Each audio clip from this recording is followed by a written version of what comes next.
You ask Tiger to solve. This deals with linear equations with one unknown. The final result is x equals 39/5. Let's solve it step by step. Simplify the expression. Expand the parentheses. Multiply the coefficients. Simplify the arithmetic.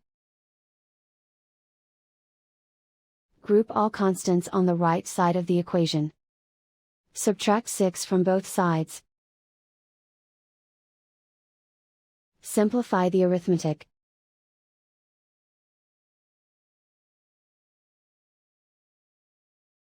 Isolate the x. Divide both sides by -15. Cancel out the negatives. Simplify the fraction. Cancel out the negatives. Find the greatest common factor of the numerator and denominator.